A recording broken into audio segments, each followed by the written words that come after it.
Questions. So the first question I have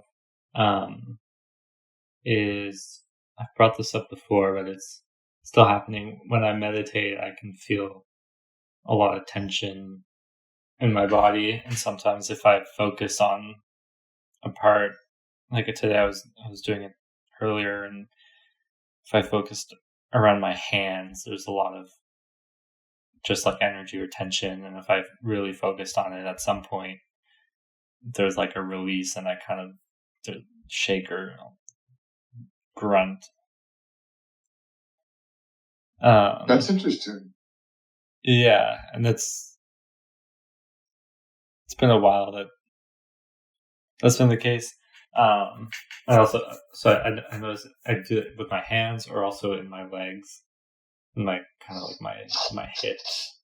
So you code, right? You're on a keyboard quite a bit. Yep.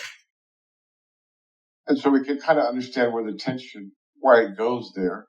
If you do that chronically, year after year. Yep. And what you're thinking is that when you relax them, then you get a jolt of energy or something. What were you saying? Yeah, it's like basically a jolt of energy, and my whole body kind of just tenses or shakes, and sometimes I yell or grunt or kind of involuntarily. Yeah, kind of like it's similar to when you're falling asleep and you're yeah. But are you falling asleep at that point? No. Okay.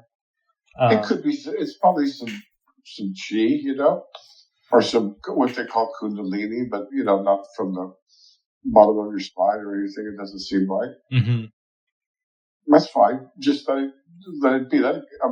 Whatever you do, don't try and arrest it or modify it or anything like that.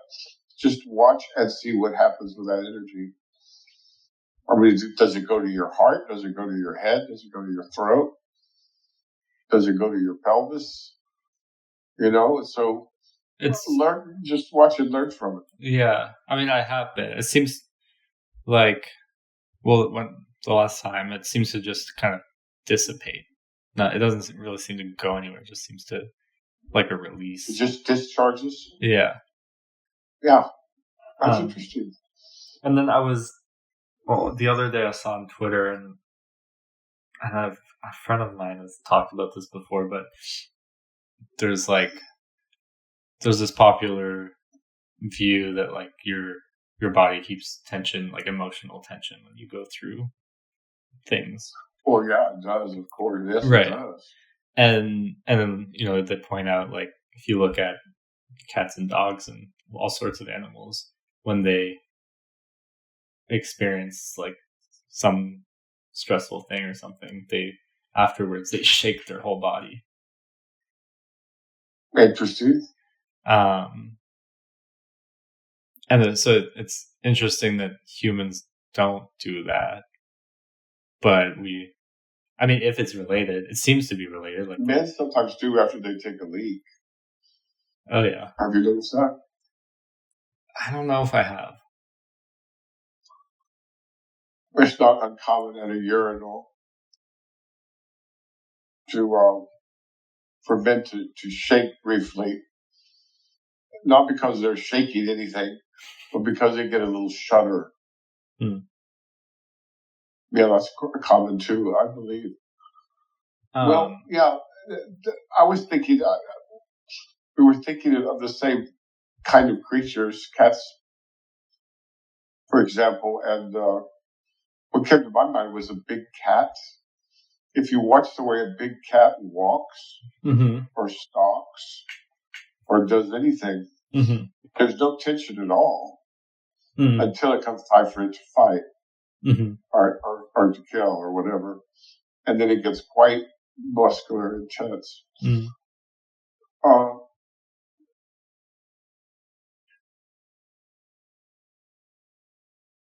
could try. Yeah, I don't know if I'd try shaking it off. I'd explore it some more, because you say this energy also comes from your legs, right?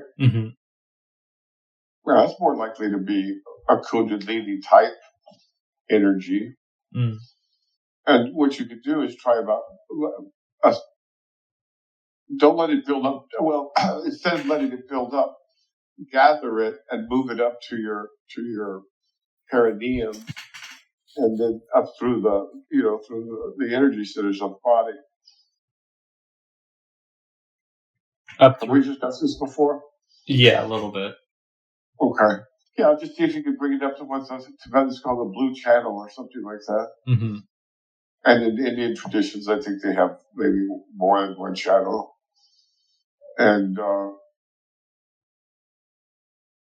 see if you can work with it. If you get, there's a book by Karen McDonald. Do you know the one I'm speaking of? Mm-hmm. Yeah. How to meditate. She has a chapter or two on this. That's benign, but don't go too far down that route. Just gently explore it.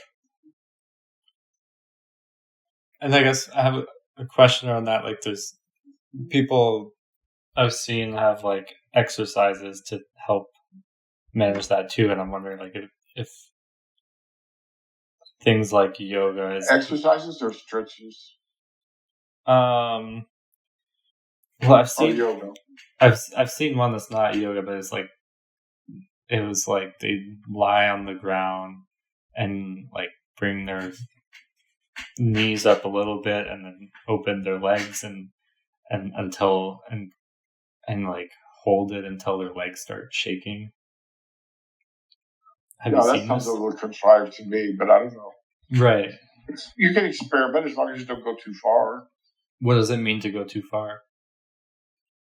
Well, the Sufis warned about playing with the I'm tempted to say nafs, the energy centers. Well, the main danger is that you become preoccupied with it. Mm. And that becomes the goal instead of the real goal. Mm-hmm. And the other ones probably just have to do with mental derangement because you've concentrated too hard on one spot or something like that. Mm-hmm. Or you become fixated on the practice, which happens in Hinduism all the time. Mm. I guess. I mean, overall, the goal would be to gather that energy, to call it, and then to move it gently up the spine. Mm. I was gonna say the goal for me at first was to relax a bit more. Sure, yeah, that's a sign of relaxation. Because when this does happen, it is kind of like there's a bit more space after. Yeah, after the jolt. Mm-hmm. Yeah, that's true. Absolutely. It seems to like clean out the cerebral spinal fluid, the CSF a bit. Much like what happened in hypnagogia when you're falling asleep, or in dreams or in sleep, period. Mm-hmm. So it's still all a bit of a mystery.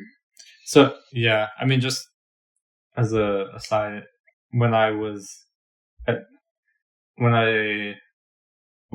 trying to practice lucid dreaming, I was, reading a lot about dreams and sleep, and my understanding of the jolts you get when you're falling asleep is that as you fall asleep, your body sort of paralyzes itself, so that when you're dreaming, your brain activity is like the same as when you're walking, like the brain activity, like your motor functions and stuff, those neurons are all firing, but your body's literally paralyzed itself so that the muscles don't actually move. But when you're falling asleep, there's sometimes you start dreaming before that process is complete, and so you end up moving or something. I don't know if this is true, but this is what I had.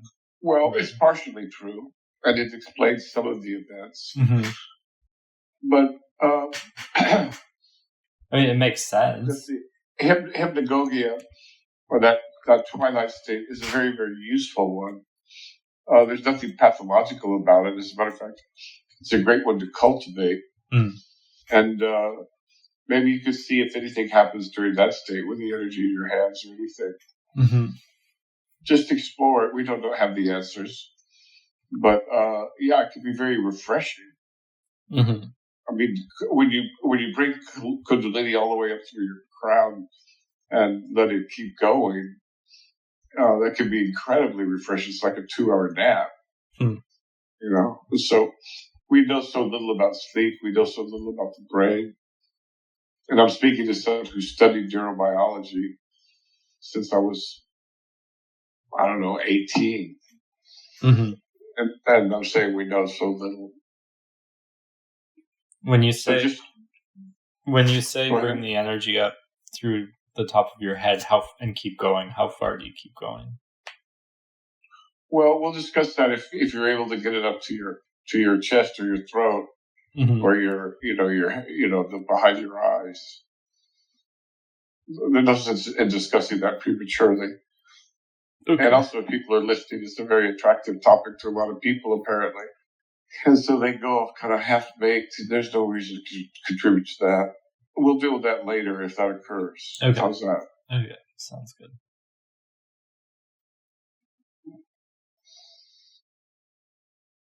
Okay, I have another question. I was listening to Instant Zen, and after finishing it, it went into a preview for another book. I think Zen Mind, Beginner Mind. Oh, okay. But it said something interesting, that it was saying that after doing Zen practices a lot, you lose your beginner mind, which means you lose the fresh take, and it almost, my understanding is it becomes like rote. Well, who wrote the Zen Mind's Beginner's Mind? First of all, let's start with that. I don't think it's Suzuki. Was it Suzuki? Yeah. Okay. Well, that's better than a lot of them, but go ahead. What does he say? Well, that, and that I guess the point was to notice when you're doing when it's become my understanding is like when it's become like a habit, and go back to it doing it like you did the first time. Yeah, Zen is always beginner mind. Always beginner's mind. And the idea that you're going to graduate from that, I think is would be a mistake. And I doubt Suzuki makes that mistake.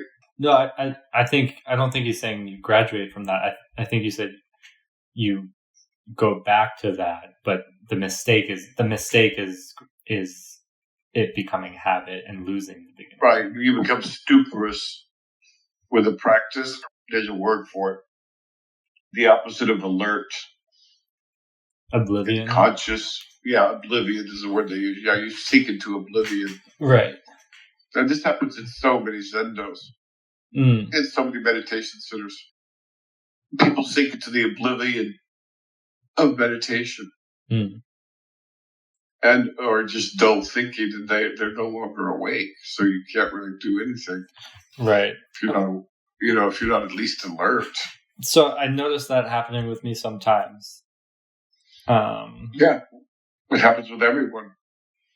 I noticed it with listening to Instant Zen. I have it on the audiobook, and maybe I'm going on a walk or something, and sometimes I pay attention to closely to it, but other times I have it on. It's almost just for the sake of having it on, and well, if you're going to do anything like that, I would do it with the Avatamsaka recordings, frankly. Okay. Yeah, those are excellent, and they're very, very good. You can listen to them over and over. And although I'm not going to sit here and say, hey, it's good that your attention wanders, sometimes it does. And the more you can bring it back, it's like the training of the elephant, right? Mm-hmm. It's a gradual process, and you gradually just train the elephant, and then it becomes very easy to switch back once you've gotten lost. Mm-hmm. Same thing with practicing turning the light around. Yeah. So I guess, is there more to that warning, or is that it? Just when you notice it, you bring your mind back. Yeah, you bring your mind back. If you're sitting there, you haven't moved for 6 hours, and you haven't had any water, or food, you may want to splash water on your face. But I don't think that's what you're talking about. No, that's not what I'm talking about. Yeah. Those are just the ups and downs of a meditative practice. Yeah. And if you're meditating in a stupor, you might as well not be meditating. Right. So there are ways to get yourself out. You can also use an energizing mantra. Om Tana Tuture Ture Soha. Om Tana Tuture Ture Soha. Om Tana Tuture Ture Soha. Om Tana Tuture Ture Soha. Om Tana Tuture Ture Soha. That energizing mantra. Right? Or if you want to slow yourself down, you could use a slowing mantra. Gatte, paragatte, parasum, gatte, bodhisattva. Gatte, paragatte, parasum, gatte, bodhisattva. Gatte, paragatte, parasum, gatte, bodhisattva. Or you could use a neutral one. But you just learn ways to do it to manage your own energies.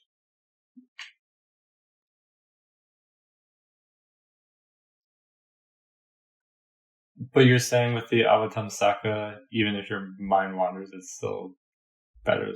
Well, the thing about it is, no matter when you dip into it, let's say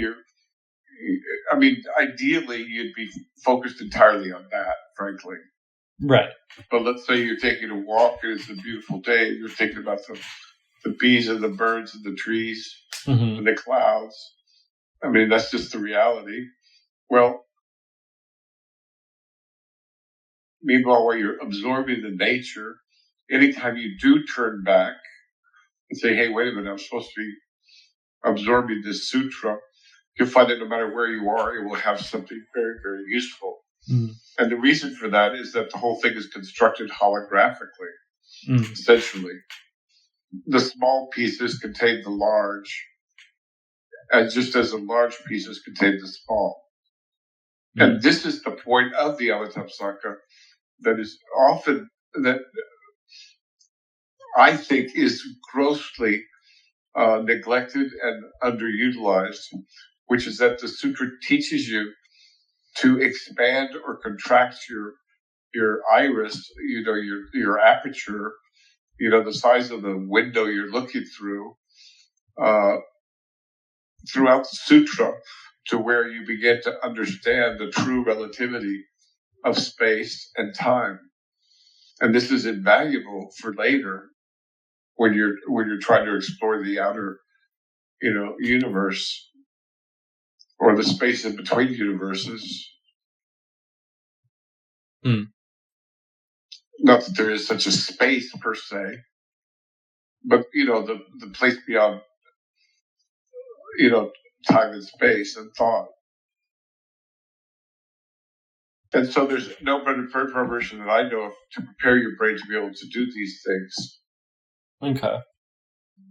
If you look at the night sky and you realize there's more stars than there are grains of sand on all the beaches in the world, by at least one, maybe more orders of magnitude, your brain just can't grok that number of stars, can't grok a billion light years until you actually prepare it to do that.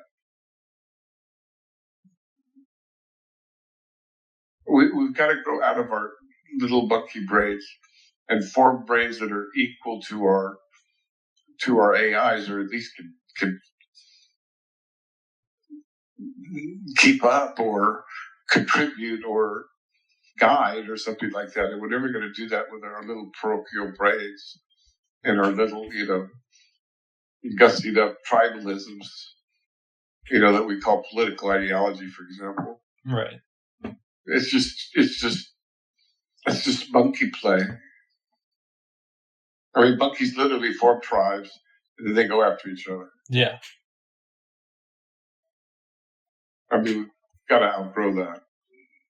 Yeah. And this is one of the best ways. So those recordings of that sutra will give you what you need, but you have to interiorize it. And that's why it repeats so much. Right.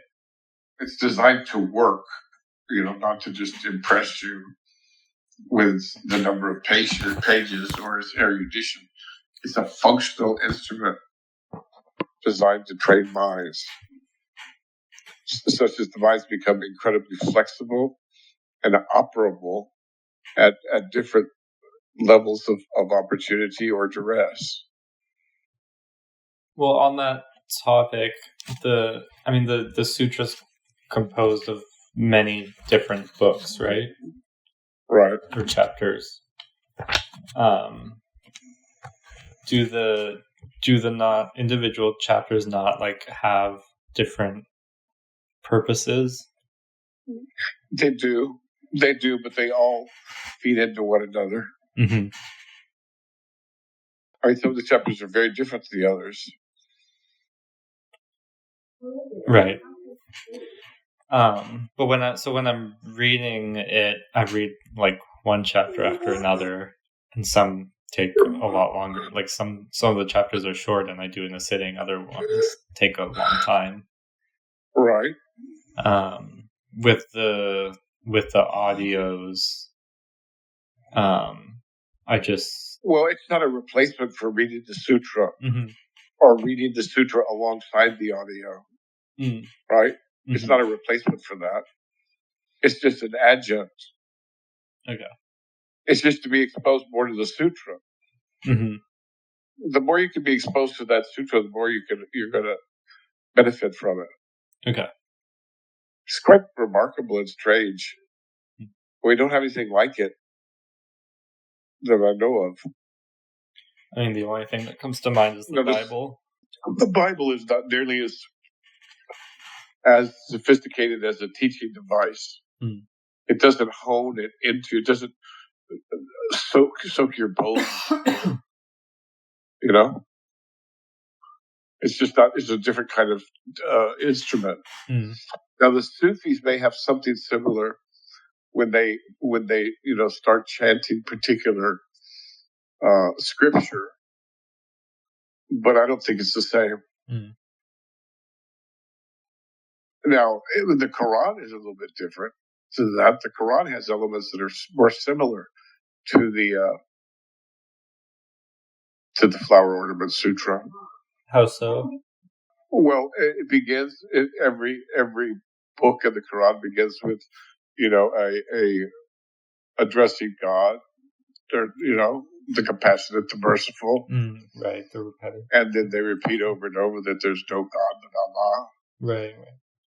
And those things they aren't little, but they get repeated and repeated and repeated, which makes them stick. I mean, that's right. That's how we learn things, is by repetition. Unfortunately, repetition and emotion. Mm-hmm. And so that's just how you train monkeys. Right. Or how to teach monkeys.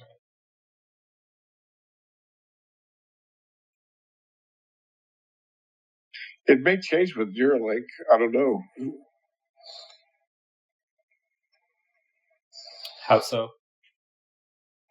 Well, if your brain is hooked up, and you have enough neurons that are touching electrodes, and you have an input that's repeated, it could be quite quickly that the neurons adapt and adapt to the material or whatever.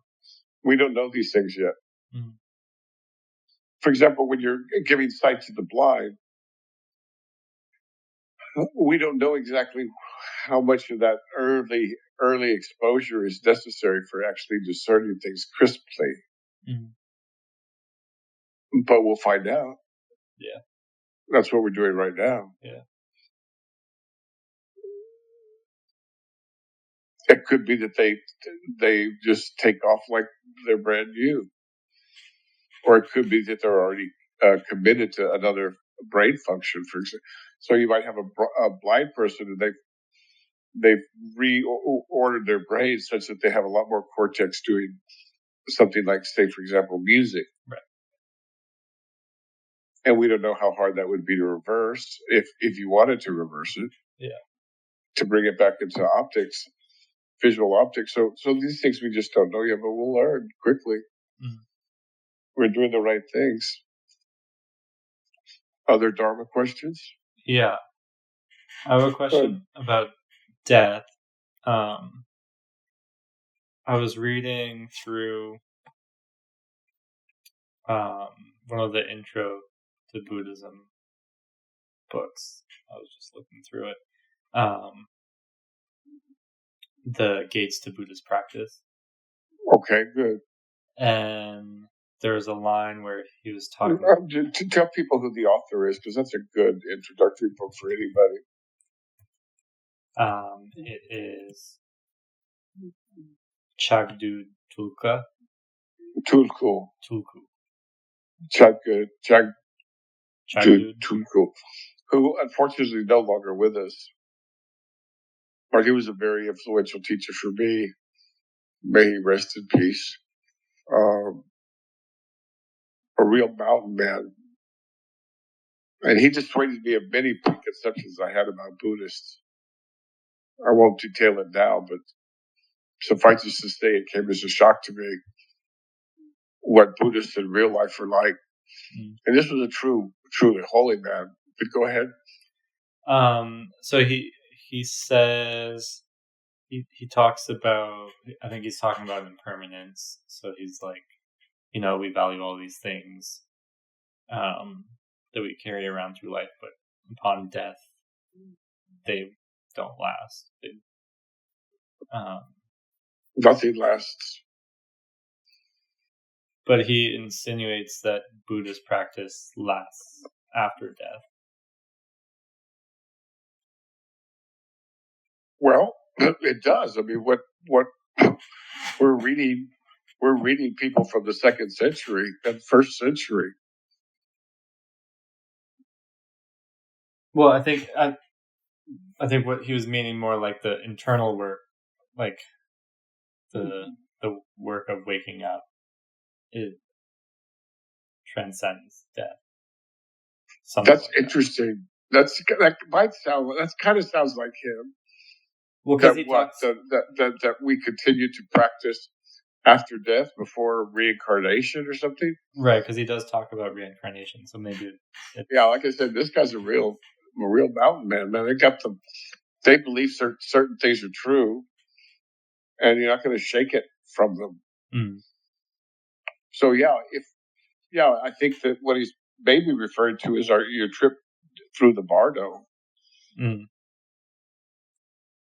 And I don't know if you explain to people what the bardo is.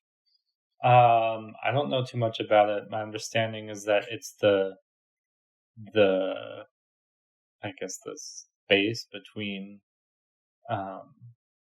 between reincarnation, like between your life and the next life. Yeah, it'd be like purgatory for Catholics, but there's a whole school set up there for Buddhists where they get to work on their failings in life, like if they were gluttonous or if they were slothful or if they were, dishonest or, the whole panoply of Buddhist vices, right? And they go through some very painful experiences in the bardo, is my best understanding. Or they get stuck in a hell, like if you're really bad, let's say you're a greedy, you're a glutton. They give you a huge belly but a very, very thin neck, and you can never satiate yourself. I mean, that's hell, right? That's hell, isn't it? So now I don't know.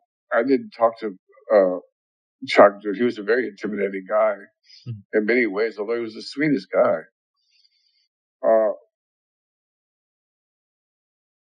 I'm sure he had a number of these beliefs that are more culture bound. But the thing is, there's no way to disprove that what they're saying is false. You can't do that. And just like the Christian or the Muslim notion of heaven, you can't disprove it. Yeah. And so I would note it and then make up your own mind as to what the likelihood is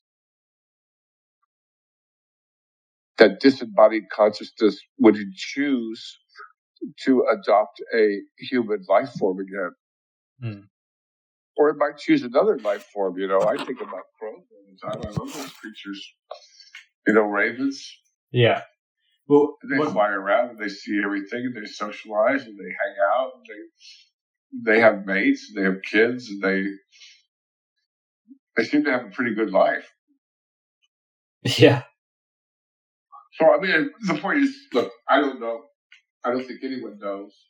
If you ask people who are in the best position to know, like the Dalai Lama, for example, then you're going to get, depending if you're a card-carrying member of the Tibetan Buddhist party, you're going to get a different answer from him, I suspect, than if you're talking to him behind the scenes, about the science. Now, lately he has come out, of course, strongly in favor of reincarnation, but I suspect that that's politically motivated because he doesn't want the next Dalai Lama to be Chinese and controlled by the party. Right. So, all right, I probably wandered off a bit from your question. What was your question? It was kind of a vague question, but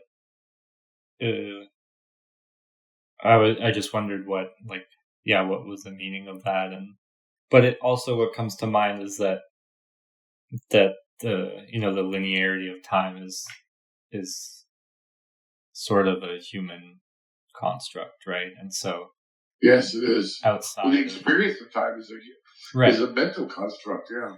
Right, and so outside, like talking about reincarnation in a linear time scale, like in the way of having a linear time scale, probably wouldn't make sense either. Or like the Bardo would. And then all of these things are places where personal contemplation are important. Right? But let me just say this about Chagdud. When the Tibetans had to leave Tibet, they didn't get to spend 5 years learning English and learning the customs of the West or whatever. And Chagdud was not a guy who was particularly, unlike the Dalai Lama, Chagdud was not a guy who was particularly concerned or enamored of science per se. Right. He was much more into the emptiness of everything. And so it's not surprising that he would have beliefs that would be associated with, with foundational, fundamentalist kind of Buddhist Mahayana.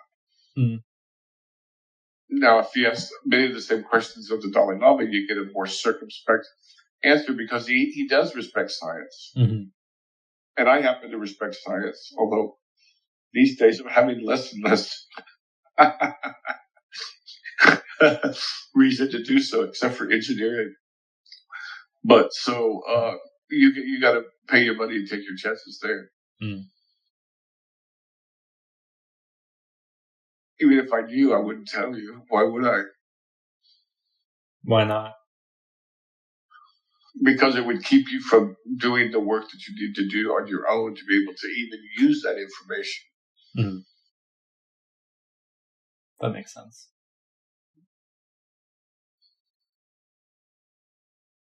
The other thing about Chagdud is he handed out initiations left and right. What do you mean? Well, in the old days, you had to get the approval, the blessing of a guru, a highly placed, Tulku or guru, before you could do some of these esoteric tantric trainings. I see. I don't know what the situation is now. But I wouldn't underestimate the power of some of these ancient practices. I really wouldn't underestimate it. Whether you believe it or not, it still has an impact. It's wild. Yeah. One of the things the reincarnationists do is they presume that if you're going to get reincarnated, it would be in this universe. Right. and on this planet. Right. Well, if you're free, which you should be by the time you die, you have your choice. You might choose it. It's a gorgeous planet. But you might choose something else too. Mm. If that's the way it works. The soul's choosing. But the other thing you need to remember is what you're really made of. And what you're really made of can not only choose, it can create. Mm-hmm. So, I mean, the questions are too limited, really, the way they're asked in contemporary English. Okay.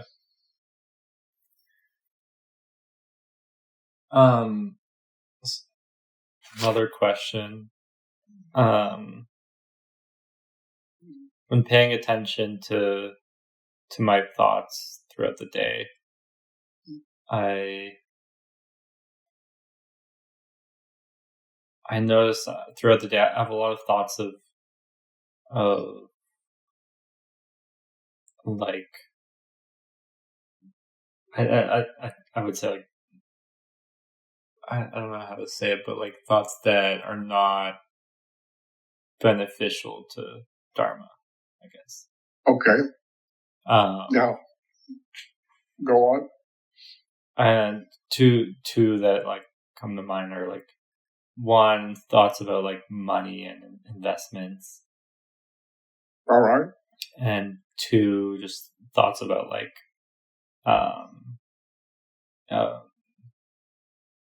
about like wanting to eat delicious food. Well, is that anti-Dharma or is that anti-diet? Well, my understanding was that it's kind of in the realm of gluttony. Am I wrong? I don't know. You have to decide that on your own. Is it? I mean, okay. I'm much less interested in the content of the thought, money or food or sex or what's on at the movie theater, or that the content is not particularly interesting. Unless it's some kind of real problem, but even then it's not so interesting. But what is interesting is you said, I go throughout my day and I notice my thoughts. Okay, what is noticing your thoughts?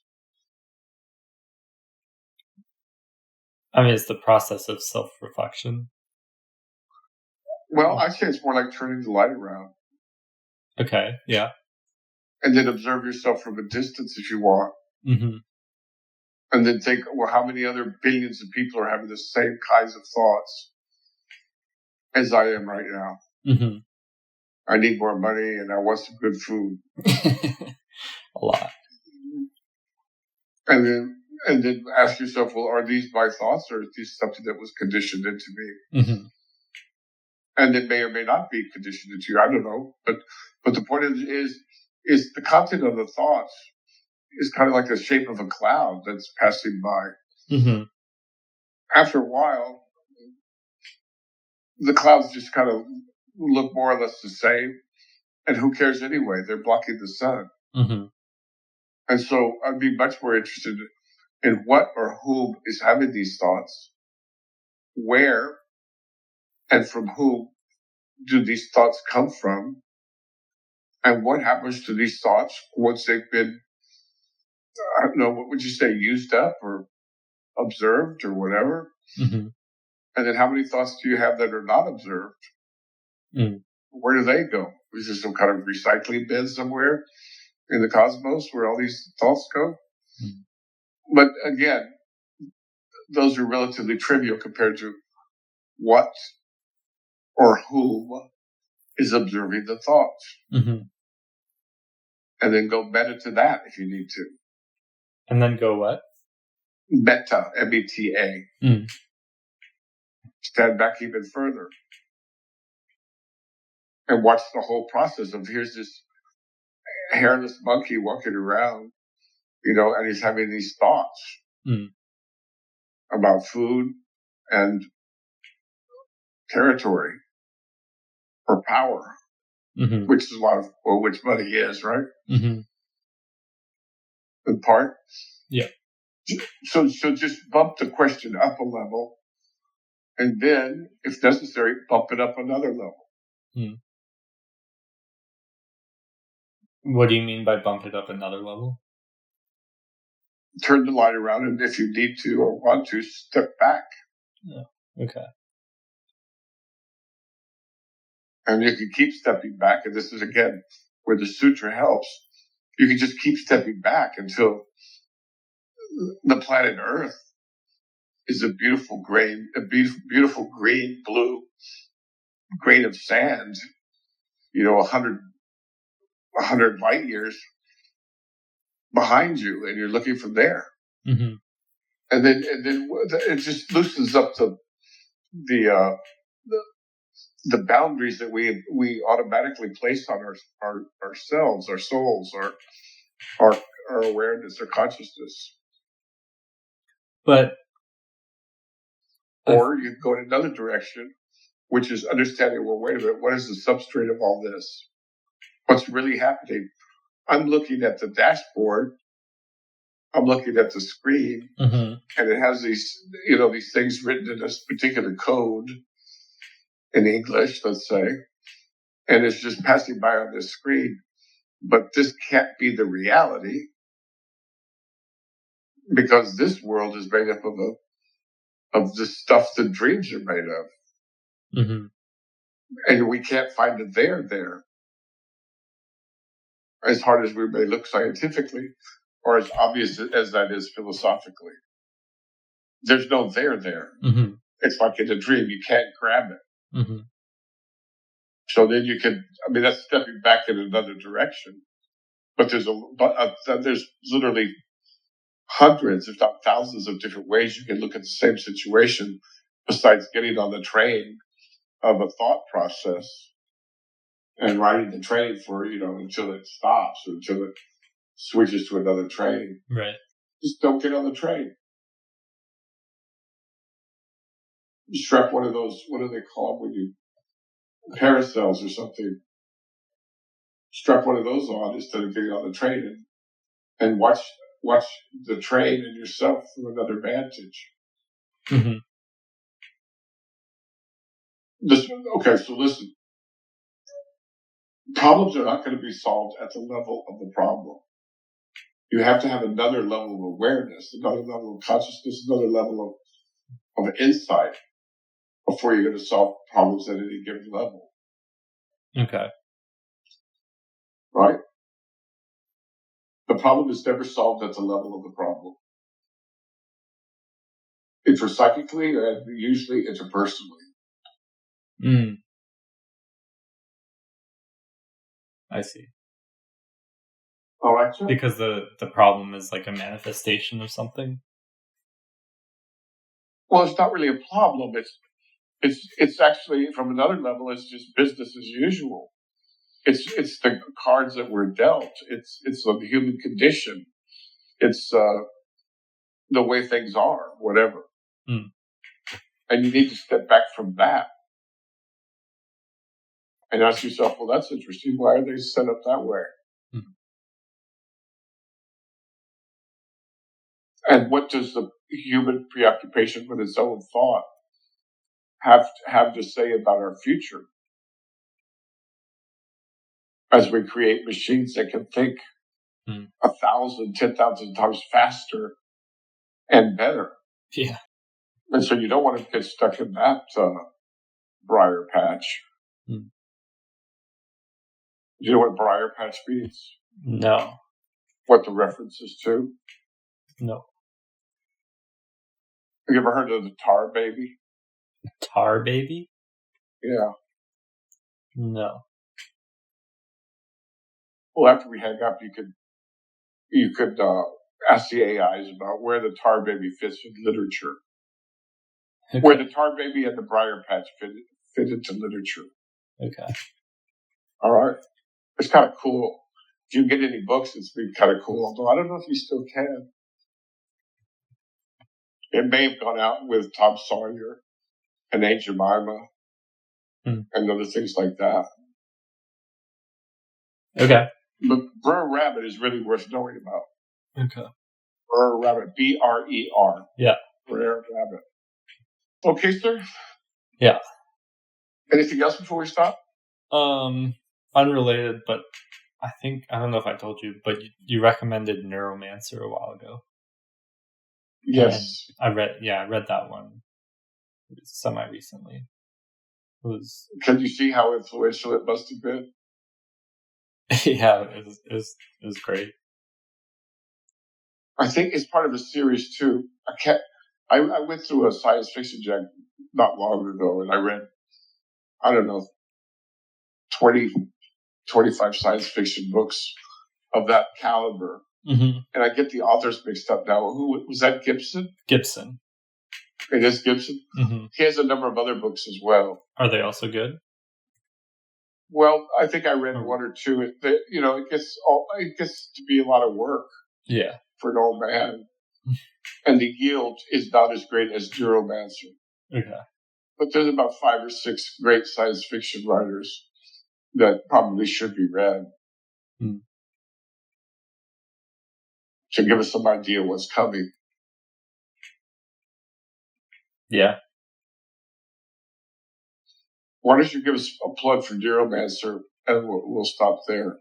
Sure. Tell the audience about it. It's a sci-fi book about a hacker in like a cyberpunk future. And he gets hired to do like a hack where they, steal something in cyberspace, but it's the cyberpunk world is very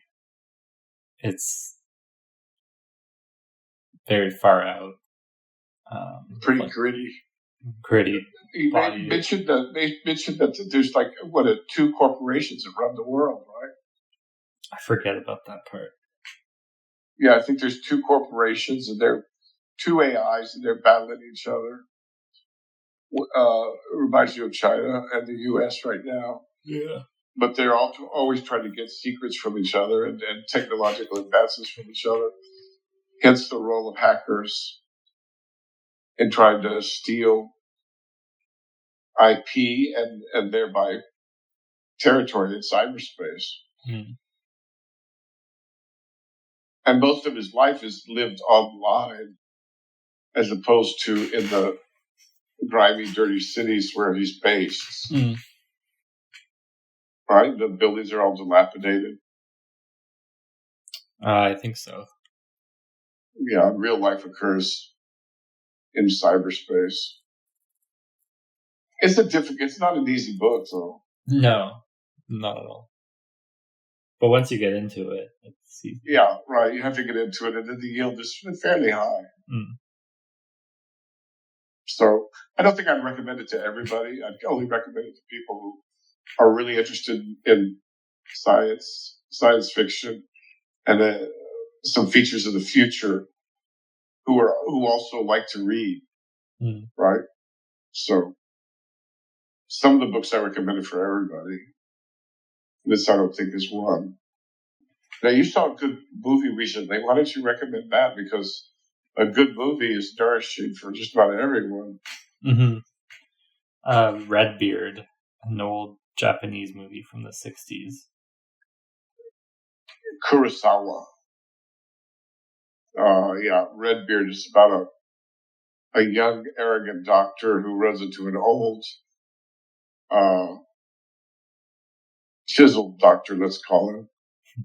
And they're in a clinic for the disenfranchised and the impoverished, which the young doctor wants nothing to do with in the beginning. But then he begins to realize the enormous rewards that come from helping others as he observes people less fortunate than himself cure themselves through that very means. What I like about the movie is that it's the cures. It's mainly it's a movie about psychiatric disorders. Starting with borderline in the very beginning, the woman with a hairpin, right? and then moving through depression and grief and shame and post-traumatic stress, the young girl. Mm-hmm. And invariably, if the treatment works, it involves caring for someone outside of yourself. And you can see these patients being transformed into helpers or healers themselves. And it's the love that cures, right? Mm-hmm. It's quite extraordinarily accurate. Mm-hmm. Okay, well, good. I think we've given people stuff to think about or whatever. Mm-hmm. Anything you want to add to that? Sorry, I kind of jumped on your presentation. No. All right. So when the girl with the real PTSD found her treatment, and I thought it was really moving. Well, and I had never heard of the movie. And it doesn't sound Japanese, red beard. Yeah. Right? Mm-hmm. But Kurosawa is truly one of the greatest directors. And this is probably one of his greatest films. No, not probably. It is one of his greatest films. Okay, sir? Actually, one thing to add there is what's noticeable is just the pace of the movie compared to movies now. Is like, well, that's true because so this is a good point. People used to enjoy going to the movies, and they liked being in the movies. And if a artist needed 3 hours to tell a story, or it took 3 hours to prepare the audience to absorb the story, mm-hmm. which is actually more like it, they would do that because people were serious about film back then. Not that they're not serious now, but I think oftentimes they have to temper that with what's going to be commercially successful. Mm-hmm. Which one are the kids going to watch this weekend? Are they going to watch Ron? Or are they going to watch the latest Marvel installment? Mm-hmm. And you can't really do art under those conditions. Do you see what I'm saying? I mean, because you're serving another master. Mm-hmm. And so that isn't always the case. There are times when filmmakers are just pure artists, or very close to it. And they're cinematographers, and they're art directors, and they're script writers, and all this and that. It's wonderful to behold when they actually get their act together and start serving art as opposed to serving the box office. Yeah. Well, I think that's going to change because you won't need the budgets you needed before in order to create a masterpiece. Correct. I hope so. And you have YouTube for distribution, so. Yep. So there are hopeful signs on the horizon. Mm-hmm. Hooray! All right, compadre? All right. Take good care. Thank you. Talk to you later. Bye. Bye.